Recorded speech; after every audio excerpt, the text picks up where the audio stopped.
Hello and welcome. This video will be a demonstration of the CRAIC CoalPro III microscope spectrophotometer. My name is Erica Koyama and I'll be introducing you to the system and going through some of its capabilities. I'll start off by explaining the various hardware components we have here for the CoalPro III. From top to bottom we have the 508 PV spectrophotometer, which is capable of UV vis NIR microspectroscopy, followed by a universal centering C-mount, which allows the head unit to attach to various microscopes. The 508 is currently based on the Carl Zeiss A2M visible microscope, which is configured for reflectance. We have also added a mercury lamp housing on a switching mirror in the back with halogen in order to perform fluorescence measurements. The microscope setup also has a 50x oil objective and a 360-degree rotating stage. Polarization packages can also be added. We also have polished reflectance standards of a known value within the range of the sample to be measured in order to check the linear response of the photometer. And also the CRAIC software package to include CoalPro III with imaging software and Lambdafier for UV vis NIR spectral data acquisition.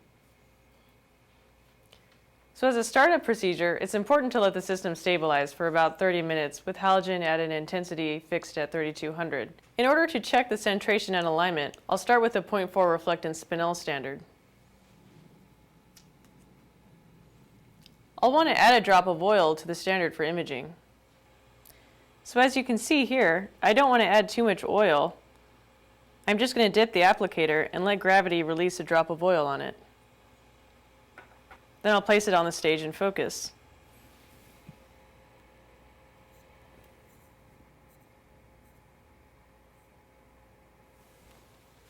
At this point, I want to check the centration in the eyepieces first and then adjust for the spectrophotometer. So once I have checked the centration of the eyepieces, I'll adjust the centration of the spectrometer by using the universal centering C-mount. So I'll go ahead and send the image out to the camera and check the centration there. And if I need to adjust it, I can use the universal centering C-mount.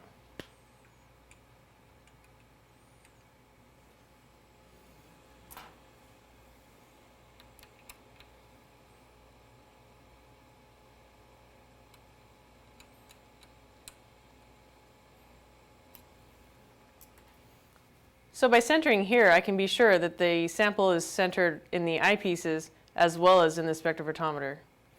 So although this hardware check does not need to be performed each time, it should be checked periodically. So now we can go ahead and go to the software. Okay, so looking at the CoalPro software, I'll go ahead and open the imaging software first.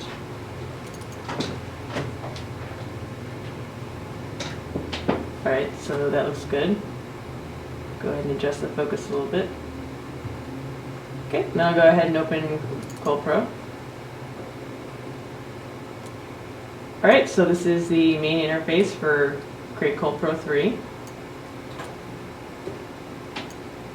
So as you can see here, the software is divided up into this top part, the graphical part right here, and then the lower row of icons right here. So, talking about the top icons first, we have the Open File button, Close One File, Close All Files, Abort Measurement, Create Report, Print Screenshot, Swap Screen, and then Real Time. So I'll go over those in more detail in just a moment, but just those are the names for now. Alright, so down here we have two graphs. The top is the absolute reflectance, and the bottom is for the histogram. So on the y-axis you have frequency here, and on the x-axis you have bin spacing here. Right, and then these bottom buttons right here, these will be the general measurement buttons. So first you have the setup button, auto set optimize button, dark scan, reference scan, collecting sample, and starting the automatic measurement. So when doing the measurement, you're going to want to work in kind of a general left to right configuration. To the right here we have a few options for controlling the look of the graphs. So up here we have parameters, so I'll go ahead and click that. So here you can change the Y scroll and the X scroll for the absolute reflectance graph. And then down here you can control the histogram interval spacing. By default it's set to 0.05%, but you can of course change this to 0.1%. And then here you can change the active reflectance standard and also the mass rule type attached to the measurement. And to go ahead and collapse this, you just go ahead and press in the graph. Alright, so the file name list, this is basically just a running list of all the file names that are open. And so you can select a file in this list and go ahead and close individually. And again, to collapse this, I'll go ahead and press in the graph. Okay, so at the top here we have a readout for what our current reflectance standard is. So right now it's cubic zirconia, but of course we're going to change that in a moment to spinel. The integration time is 248 milliseconds, and scans to average is 1. Scans to average will remain 1 by default unless it's changed. Integration time will be tied to whatever our standard is. Okay, so first of all, my image here is a little bit green. So I'm going to go ahead and perform a white balance on this. So for the imaging software, I'm going to press the Properties tab. And right here for white balance, I'll just go ahead and give it one push.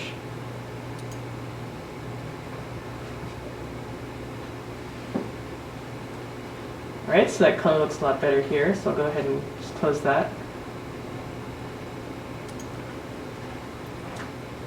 Alright, so I want to check the linearity of the photometer right now. So I'm going to go ahead and check spinel, but what I'm going to do is use sapphire as a reference when checking spinel. So I'm going to go ahead and set up my measurement. I'll press the Setup tab here. Part of it's already populated for me, so operator is Erica. Sampling size 4x4 microns. This corresponds to aperture 4 with 50x. So 50x here, oil immersion objective. So right now it says cubic zirconia. I want to change that to the sapphire right here. So that value is 0.595%. So I'm going to go ahead and fill in this information. These 3 fields, reference, sample, pellet. This is basically just information about my particular measurement. And filling in these fields will help to create the default folders. So I'll show you what that means in just a moment. Alright, so my reference said is sapphire. And the sample here is going to be spinel. And for my pellet, I can enter description characteristics. But for this instance, I'll just go ahead and enter 1. Okay, and as you can see down here below, my default file name has been created from these fields. And the folder directory has also been created from these fields. Okay, so I'll go ahead and save to the database. Press OK.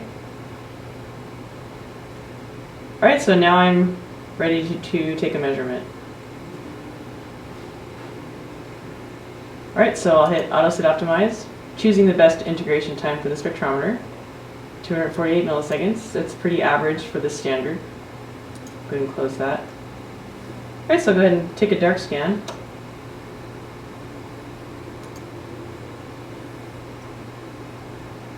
And open that back up. And collect my reference. Now I'm going to go ahead and switch standards. Alright, so now I have the spinel reference on the slide. I'll go ahead and focus that.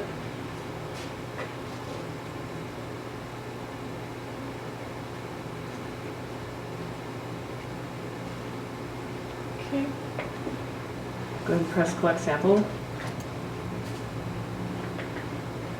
Alright, now I'll go ahead and move a little bit.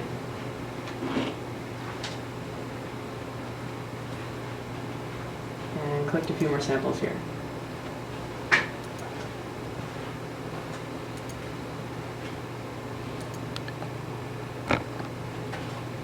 Alright, so my spinel reference, the reflectance value is 0.418. So right now I'm reading out an average about 0.42.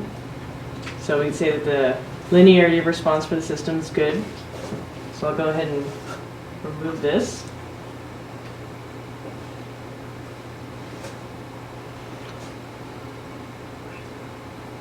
Alright, so before I start my measurement, I want to replace spinel as the reference.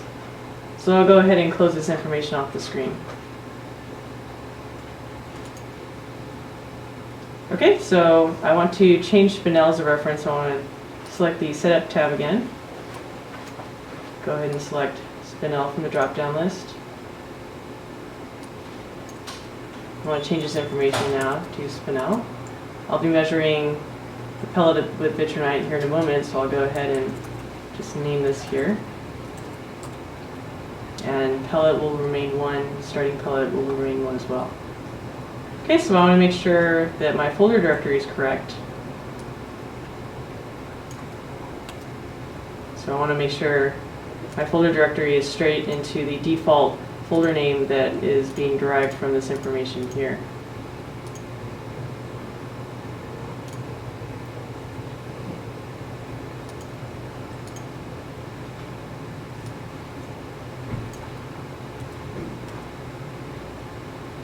Alright, so I'll press Save to Database and press OK.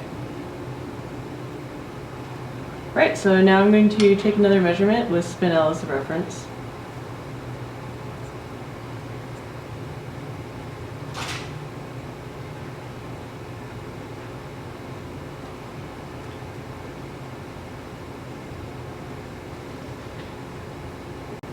Alright, so I'll go ahead and re-optimize. Alright, 371 milliseconds, that's pretty average for the standard.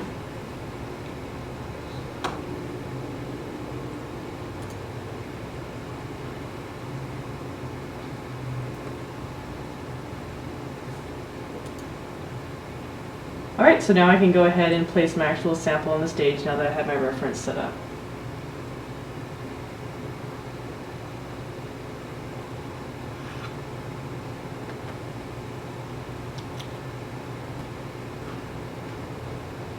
Alright, so I have my sample on the stage, and I'll just go ahead and focus it here. This isn't a pristine sample, but this is just for example purposes.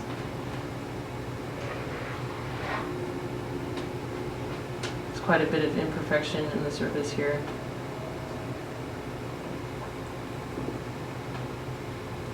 Alright, so as you can see here, the camera is kind of overexposing some of these areas, so I want to bring that down a little bit. So I'm going to go ahead and choose the Image Properties tab again. Here. So I have the gain and exposure on auto. I also have a reference marker for basically how bright or dark the auto adjustments are trying to achieve. So I'll go ahead and bring this reference marker down a little bit.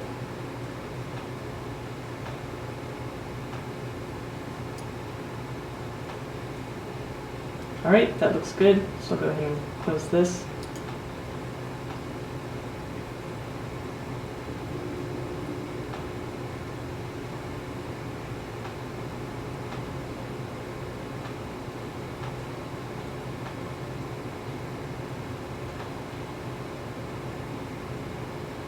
Alright, so now I'll just choose an area that's suitable for measurement. This will just take a moment.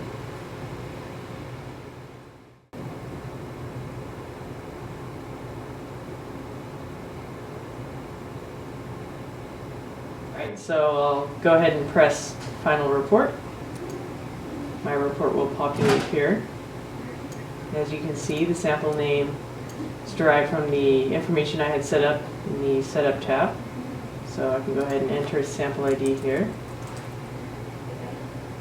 And the aperture number, which is aperture 4, using the CRAIC CoalPro instrument. Type of measurement, whether random or maximum reflectance, in this case, be random. Testing agency, I'll go ahead and enter this as CRAIC. Protocol followed, whether ISO or ASTM or otherwise. For this instance, I'll go ahead and enter ASTM. And I have information for my standard name, chair spinel, the objective, integration time, the reflectance value of my standard, total number of measurements, standard deviation of those measurements, average reflectance, median reflectance here, as well as minimum and maximum reflectance. Down here in the histogram, I have the reflectance values corresponding here, as well as information for each bin. So each bin has its own statistics here, so I have frequency numbers, as well as any master role identifications that have been tied to the measurement, as well as average, median, min, max, and standard deviation values here. Okay, so once I've filled out this, I can go ahead and press the print icon, and this will go ahead and send the report to my printer. Right, so I'll go ahead and close that. All right, so the other part of CoalPro III is, of course, the automatic measurement system. So I'll go ahead and set up that measurement now. So I'll go ahead and close these off the screen here. All right, so for setting up my measurement, I'll go back to the Setup tab. I'll leave this information the same, but for here I'll go to the Manager tab, and here's some information for setting up the automatic measurement. So basically this is based on how long I'm indicating it takes me to rotate the stage. So in this instance I know that at about an average speed it takes me 10 seconds to rotate the stage one full rotation. So the software indicates that at 371 millisecond sampling time it can collect 21 data points in 10 seconds. And number of pellets, I've entered this as 3. So this just generally means that I have 3 different measurements comprising the entire measurement. So I will need 3 successful measurements in order to complete this automatic measurement cycle. And I'll show you what that means here in a moment. Right, so I'll just go ahead and save the database and close that.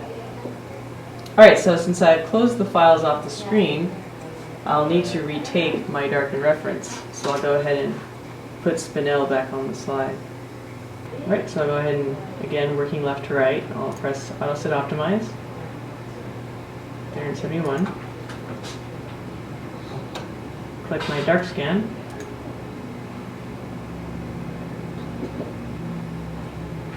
And my reference scan.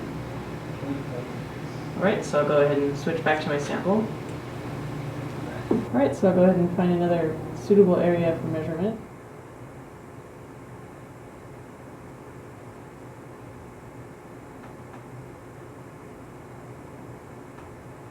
Alright, so I'll just collecting very close to here.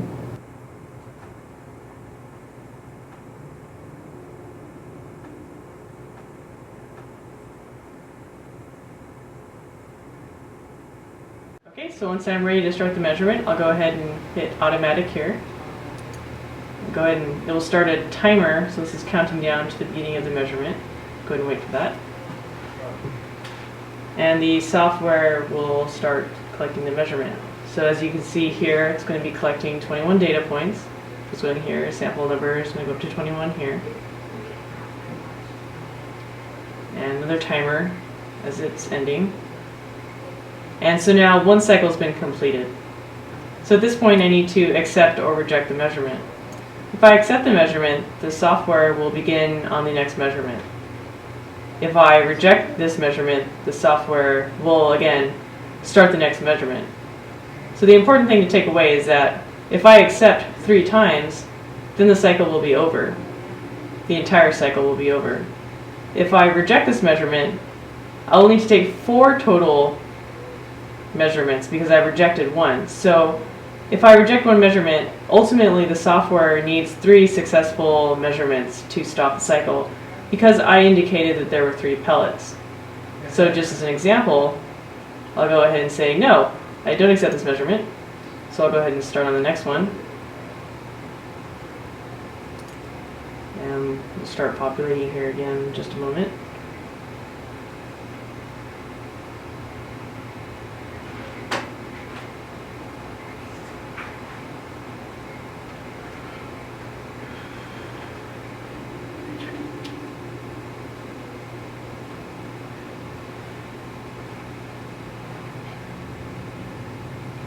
Okay, so if I accept this measurement, then that's one measurement that's been accepted. So I need to be able to accept 2 more measurements before this cycle will be over. Alright, so for this example, I'll actually be rotating the stage. So I'll go ahead and press yes, and go ahead and start the next measurement. Alright, so I'll start rotating the stage.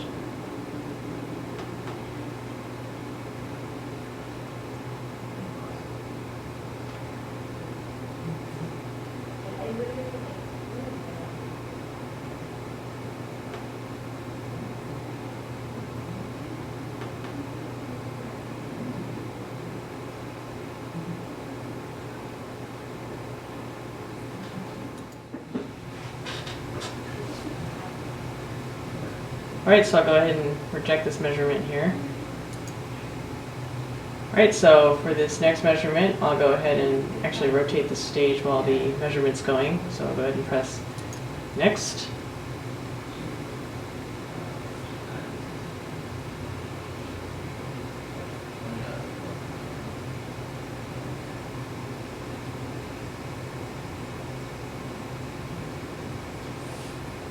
And stop.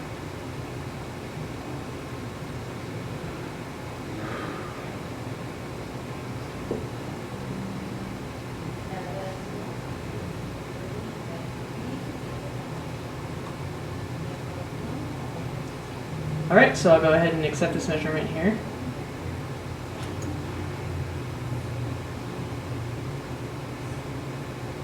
Alright, so right now I have, as I mentioned, 3 pellets.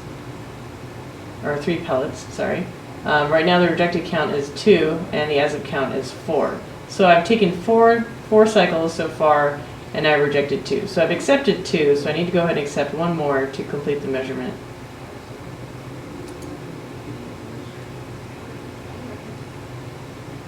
And again, I'll be rotating the stage here.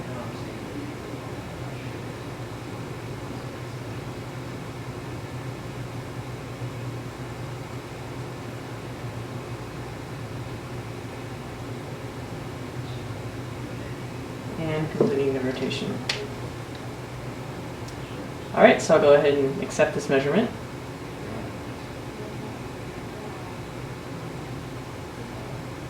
Okay, so before I accept this measurement, I actually wanted to take a moment to talk about this statistics box here. So this will appear during the measurement. Unfortunately, it will disappear once the measurement's over, but a lot of this data will be available in the report. Alright, so you have the basic information that you use to set up the measurement. You have the information that you entered in the reference sample pellet area, as well as the total count of the measurements that you had to undertake. In my case, was 5, since I rejected 2 measurements. So the operator is Erica, with today's date, my sampling size, and my reference used, which was Benel. Right, so the current measurement data, this is always populating for the last measurement. So the last measurement that I just completed just now, before I even accept it, I have information for it. So I can see the standard deviation for this measurement, the average value, the max and the min. I have information about what percentage this is above the average or below the average, as well as the absolute difference between the max and the min. The final measurement data, this is regarding information between the maximums. So if I accept this measurement, then this max and min will update as the last accepted measurements information. This average here, this would be the average of all the accepted maximums, and this average would be the average of all the accepted minimums. And this would be the standard deviation values for those value pairs there. Alright, so I'll go ahead and accept this measurement. Alright, so I'm left with the data here. So the bottom section here with the statistics, this corresponds to the total file that was created after the 3 accepted measurements were completed. So as you can see here in the file list, I just have 1 file here, which represents all of my measurements. So I'll go ahead and click back in the graph here. So the standard deviation is 0.025. I have the average information as well as the minimum and maximum. And now it's important to note that the minimum is actually the minimum of all the maximums, and the maximum would be the maximum of all the maximums. Alright, so I'll go ahead and close this. And also, in addition to that 1 file that I created, I also have access to the various files that I took during the measurement. So I can go ahead and take a look at those, bring all those in. And so I can see these measurements, which include measurements I may have rejected, but in doing so I can see here that something went wrong with the measurement, so I may want to reject that, and then these as well.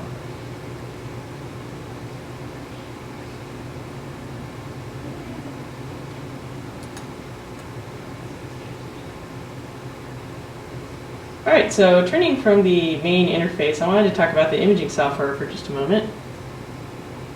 So we're right now partnering the system with a 508 PB, which has an automated aperture. And so this aperture here is where I'm collecting my data from. With the 50x and aperture 4, this size is about 4 by 4 microns, but the aperture size can of course be automatically changed. So I can go ahead and hit the Properties tab for the imaging, and down here I have the aperture control. So I can go ahead and press aperture 3, or maybe aperture 5 if I wanted something smaller. And I can even go as small as aperture 6, which for the 50x is about 1 by 1 micron, as well as aperture 7, which is a clear area for imaging.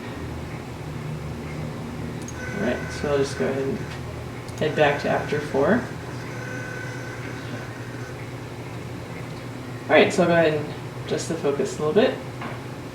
Right, and I'll go ahead and open the field stop a little bit just for imaging, to increase the exposure a little bit. Right, so I'll go ahead and save an image here. So up here at the top, I have a range of functions here. This will start and stop the live mode of the camera. And this again is the Image Properties tab, which contains information for adjusting hue and saturation. I only needed to press white balance once. I can of course adjust manually the red and blue balance, as well as the gain exposure. Right now they're on auto, but I can of course take these off and sort of be adjusting this as needed. Go ahead and put that back on auto. Right, so if I have a collection of settings that I like, what I can do is I can press Save As, and I can give it sort of my configuration, the 50x, so I can save that. So if I come in and I wanted to go ahead and just load that automatically, what I would do is I would just come in and select my configuration 50x. So just quickly loads all of my settings there. Right, and to save an image, I'll just go ahead and press this floppy disk here. So just save. And I'll just go ahead and choose the directory.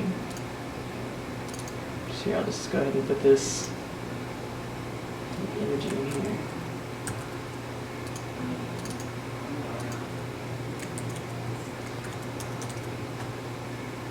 Alright, and press save.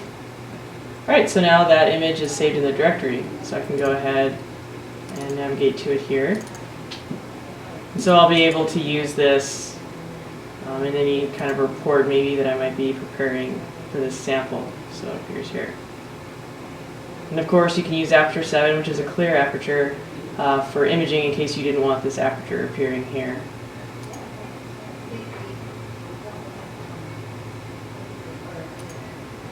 Right, and so with the aperture here, this is a hardware aperture, so this area where you're taking your data, this is a calibrated size, and this is absolutely reproducible, so it is very, very sure of where your data is coming from and that it's reproducible. Okay, so I'm just going to go ahead and leave the CoalPro software and move into LambdaFire, where we'll be taking a look at fluorescence through the entire spectrum. Alright, so I've actually closed the CoalPro III software, and I went ahead and opened the LambdaFire software. So this is the main interface for collecting UV-Vis and IR microspectroscopy. So I have my sample still here in the image. So I'll go ahead and set this to actually full screen right now. Alright. Go ahead and make sure information here.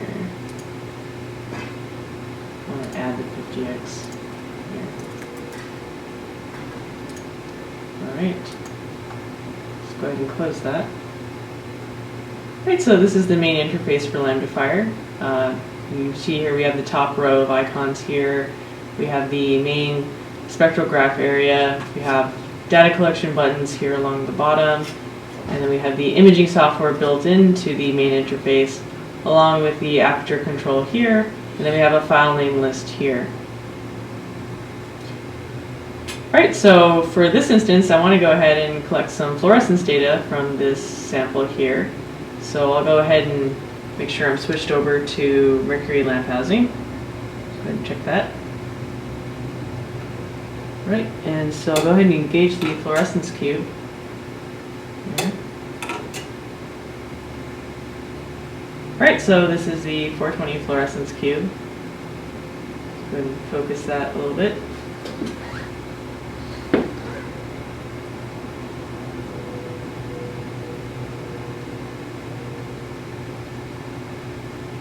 Alright, so I'll go ahead and move on to the sample here. Make sure this is in focus. Alright, so for fluorescence, what I want to do is I want to check the intensity, and I want to do this using LambdaFire's real-time mode, which is similar to CoalPro III's real-time mode in the sense that I'm checking intensity right now. Let's go ahead and have it set to counts, so just raw intensity. Alright, so that looks good. Go ahead and exit out of that just by pressing escape. Go ahead and clear this off the screen by pressing close all. Alright, so I'll go ahead and, I have my folder already set up, so I'll go ahead and just press auto set optimize.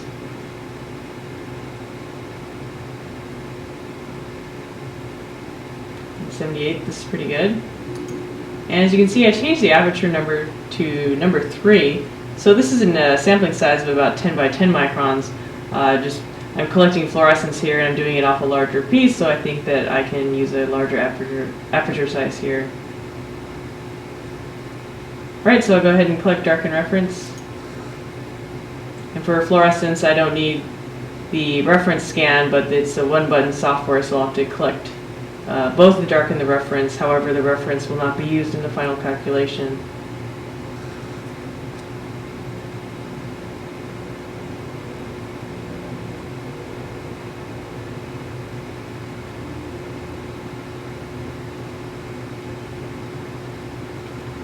Alright, so I'll go ahead and press collect spectrum. I'll unchoose fluorescence. I have 50x set as my objective, and I'll go ahead and enter in the file name.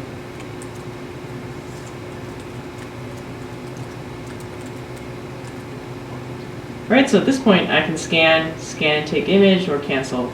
So I'll go ahead and scan and take image so that I can go ahead and at the same time be collecting an image capture of my sample.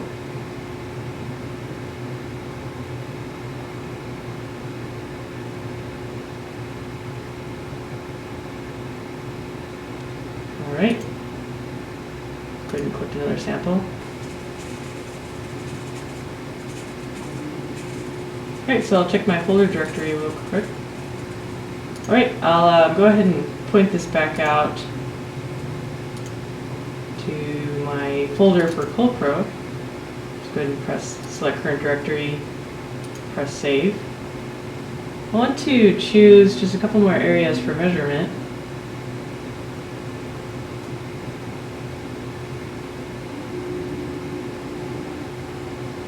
Alright, so I'll go ahead and switch to a smaller aperture, and I'll use live mode, tracking around the sample to check for a suitable place to take a measurement.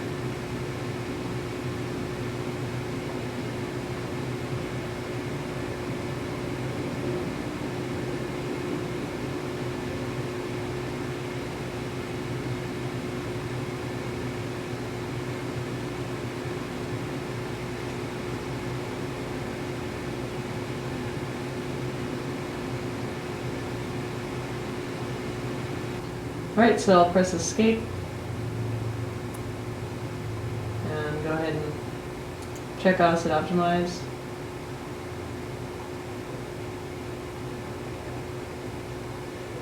Alright, click my darken reference scan. Alright, so I'll go ahead and close that. And since these are saved as .msp files, I can go ahead and pull them back into the software here. Go ahead and navigate to my directory, and I can pull it in here. So you can see down here I have the file name comes in here in the file name list area, as well as for each file we have metadata saved with the file concerning the integration time, the average here, which for this instance is 25, the objective is 50, and the aperture is 4. Alright, so that's pretty much LambdaFire for this instance. So go ahead and close this. And that will conclude the software portion of the demonstration. This concludes the demonstration of the 508 Coal spectrophotometer. If you have any questions, please feel free to contact us by email at sales@microspectra.com or via telephone at country code 001, area code 310-573-8180. Thanks again and have a good day.